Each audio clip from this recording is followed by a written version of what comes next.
আসসালামু আলাইকুম বন্ধুগণ, কেমন আছেন আপনারা সবাই? আমি আলহামদুলিল্লাহ ভালো আছি। আজকে 12ই ফেব্রুয়ারি নির্বাচনের দিন।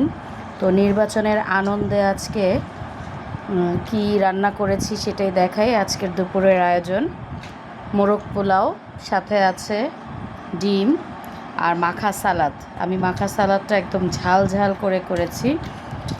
এটা আসলে মোরগ পোলাও দিয়ে খেতে খুবই ভালো লাগে, কারণ মোরগ পোলাওয়ের টেস্টটা একটু মিষ্টি মিষ্টি টাইপের হয়, যার কারণে ঝাল ঝাল সালাদ দিয়ে খেতে খুবই টেস্ট লাগে। আমার মোরগ পোলাওর লুকটা কেমন হয়েছে দেখতেই পাচ্ছেন। মোরগ পোলাওটা মানে কতটা ঝরঝরা হয়েছে পোলাওটা, কালারটাও অসাম।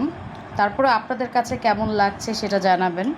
আমি তো আমারটা ভালো বলবো, এটাই আপনারা বলবেন যে নিজেরটা তো নিজের গুণগান ঢোল ঢাল পিটিয়ে তারপরে দিতে হয়, এটা সবাই বলে। তো আমারটা আমি কখনোই খারাপ বলবো না। আলহামদুলিল্লাহ আমার কাছে তো খুবই ভালো লাগছে। আর আপনাদের কাছে কেমন লাগছে সেটা হচ্ছে জানার বিষয়। সবাই জানাবেন কমেন্টস করে কার কার এই খাবারটা পছন্দ, এবং আমার খাবারের লুকটা কেমন হয়েছে অবশ্যই সেটা জানাবেন। সবাই ভালো থাকবেন, সুস্থ থাকবেন, ও আর আমার খাবারের ঘ্রাণ নেবেন। আমি তো আসলে দূর থেকে খাওয়াতে পারছি না, তো ঘ্রাণ নিতে থাকুন। ইনশাল্লাহ হয়তো বা কোনো না কোনো একদিন খাওয়া হয়েও যেতে পারে।